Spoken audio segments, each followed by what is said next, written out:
Well, thank you for coming. We're going to talk about big tech, Google, Amazon, Facebook, and Apple, and what we need to do to end their gatekeeping power over information and commerce. And this started under the Trump 45 administration, where we saw our 100-year-old antitrust laws get dusted off, and we ended big tech's antitrust amnesty, where we want to use antitrust, which is law enforcement, to go after these trillion-dollar big tech monopolists who they have too much power, and they use that power for bad things, and they're anti-competitive.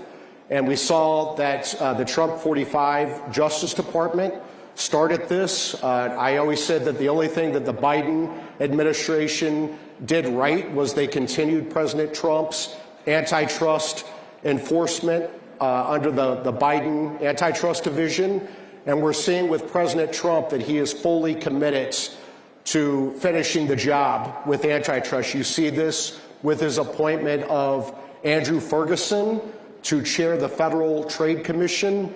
And we're seeing this with President Trump's pick of Gail Slater to lead the antitrust division. And it's critically important because these trillion-dollar big tech monopolists, they crush competition, they shutter small businesses, and they cancel conservatives and others with whom they disagree. And I'll tell you, the tip of the spear in this fight has been Senator Schmitt from Missouri. He has been a warrior against big tech, and so I'm very pleased to talk to him today about these issues. And I just want to start this off, Senator, to just get your thoughts on antitrust and big tech generally and what you think needs to happen.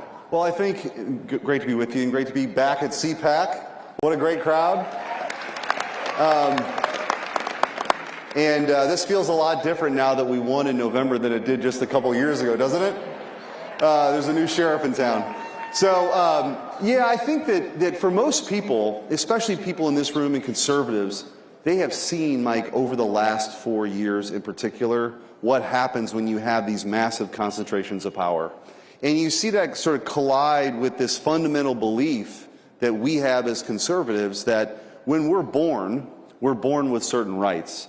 And those rights come from God. And the first one that's mentioned in our Constitution, our Bill of Rights, is the right to speak your mind. This idea of fundamental human expression, right? And government's only role is to make sure it protects those rights. That's like the foundation of the country, and we believe that. So when you have these massive companies then that infringe upon that right, and sometimes at the behest of the federal government, it's a scary situation. In my previous job, before this one, I was Attorney General for the free state of Missouri. It was a great gig. I loved it. And we launched the Missouri versus Biden lawsuit, which turned into Murphy versus Missouri. But you got to remember, so I think it's important to sort of go back in time. In 2021, 2022, really before Elon Musk had bought Twitter, before Jim Jordan was holding hearings, we filed this lawsuit. And it's interesting, Jen Psaki, you got to go back. This is COVID, forced masking, forced vaccinations. The real raw power of the federal government was on display. And Jen Psaki was standing there up at the podium saying, yeah, we're flagging this for Facebook. They need to take this down. They wanted to start a disinformation governance board. Remember Mary Poppins, who was singing, what was her name? But she's, singing about how great it is, and this disinformation must be taken down by the government. So you saw this when we filed the lawsuit. We got discovery before the temporary restraining order that ultimately went to the Supreme Court. And what we found was shocking. We had an idea of what was happening, but could have never been prepared for what we found, which was high-level government officials working directly through a secret portal with the big tech companies at Facebook, at Twitter, saying, take this down. This is misinformation. You need to take this down. And them saying, okay, what else can we do? They were also threatening to take away Section 230 protections if they didn't do more censorship. So as this unfolded, it really, I think, showed to the world and to this country the real risk of these concentrations of power, with the federal government working directly with big tech giants to censor speech. And I think this is the fight. This is the fight long term for us. The Democrats, the liberals even, have ceded this ground, the high ground of defending your right to speak your mind. And so as conservatives, I think we should own this issue. It's the right thing to do. And clearly American people, I think, watched all this the last 4 years, and they sent back President Trump to fix it. That's exactly right. I think people need to understand the whole point of antitrust is to protect the free market, right? When you have these trillion-dollar monopolists using their market power to crush competition, you no longer have a functioning market. You no longer have a free market. And that's why antitrust laws that have been on the books are so critically important to break up this power. Because if you're a free market conservative like we both are, you should strongly support antitrust law enforcement. You are targeting the anti-competitive tumors on the free market, so you don't need industry-wide regulation. Facebook is calling for regulation. Of course they are, because they're a big company and they can afford to pay for the lawyers and the lobbyists and the PR people to navigate those regulations. Those are entry barriers to start-up competitors. And I would say this, remember this about Google and YouTube. If Google competed against YouTube instead of acquired YouTube, there's no chance that Google would be censoring half of America based upon their political viewpoints. They would be competing, Google would be competing with YouTube for conservative users, not trying to censor them. And I think that's really important to remember. And I think in Google in particular, like, there's been a lot of attention. I mean, thank God Elon Musk bought Twitter and X, and it really is a platform. It really is a platform. And, but Google is really the ultimate black box.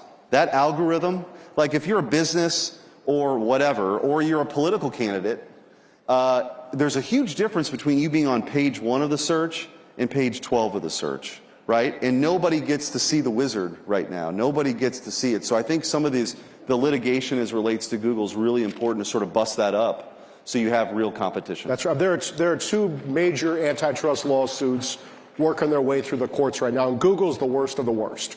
They're the worst actor. And one is on Google's search monopoly. When you go on Google and look for things online, that's their search monopoly. The bigger problem is Google has an online advertising monopoly, right? They use the money they make with their online advertising monopoly to fund their censorship.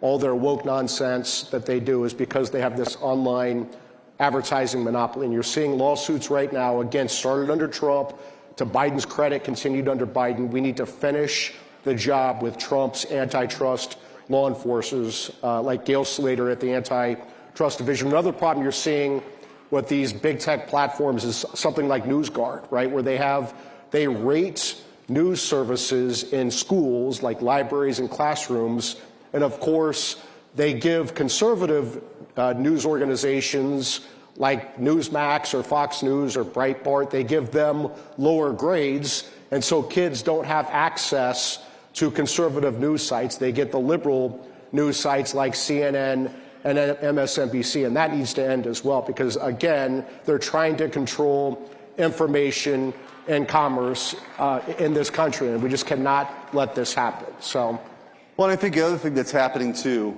and we saw it, which is why, you know, it's such a great opportunity for us now with having President Trump in the White House, having a Republican House, having a Republican Senate, because we can actually put some structural safeguards in place too. For example, you know, Section 230 protections, what is that? Back in the 90s when the internet was sort of becoming a thing, what Congress said was, okay, you're going to be sort of immune from liability because you're a platform, right? People can go on there. As long as it's an open platform, you can't be sued for what somebody else says. And the idea was to have this democratization of information, right? What it didn't ever contemplate was that they would then be themselves sort of the censors, right? And so I think, you know, by way of legislation, you got to pick. You're either going to be an open platform, or you're going to be a publisher who can get sued, like 60 Minutes ought to get sued for the nonsense that they did to President Trump in the interviews. So they got to pick a team. And also, if you're a bureaucrat and you work to censor Americans, you ought to be able to be sued individually by a citizen, so it doesn't take an attorney general to have to go do that. You, as an army of Americans, can sue the censors. That would change, I think that would really change the incentive structure, which would be really important. And I can't miss the opportunity to point out just how exciting, as Mike and I and all of you believe, the founders believed in this system of checks and balances where we have, power is spread out among the branches, you have federalism. The whole intent was so that no one branch or no one person could get so powerful to take your liberty away, right? That's the whole idea. The whole point is to protect individual liberty. They could have never contemplated the administrative state as it currently is right now, right? This army of bureaucrats in buildings, by the way, they don't even show up to work anymore. About 6% of people are actually in the offices here in Washington, D.C. on any given day. But they have immense power over your lives, right? Over your lives. They can take away your liberty in some cases. They could take away your livelihood. And so what President Trump is embarking on, and you see just the histrionics every day, the Democrats are losing their minds because of DOJ and these efforts to strip away that power. And they should. They should, because the people of this country elected one person to run the executive branch. And he gets to make decisions on personnel and on policy.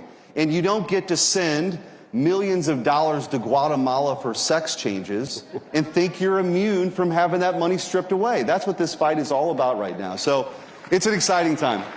It is an exciting time. And I will say this to the big tech platforms like Google and Facebook. Thank you for paying for Trump's inauguration. I think Mark Zuckerberg donated $1 million. We appreciate that. It was a fun party.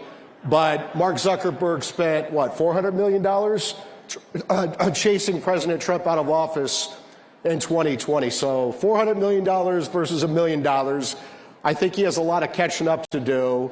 And I don't think that he's going to buy antitrust amnesty from the Trump 47 Justice Department or the Trump 47 Federal Trade Commission. We've had these antitrust laws on the books for 100 years, and to these trillion-dollar big tech platforms, nobody's above the law. And so justice is coming.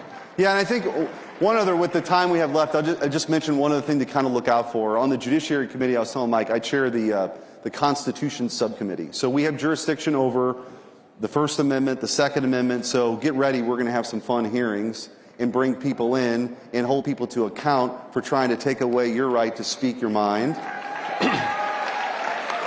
So whoever's watching this, who engaged in activity, stay tuned.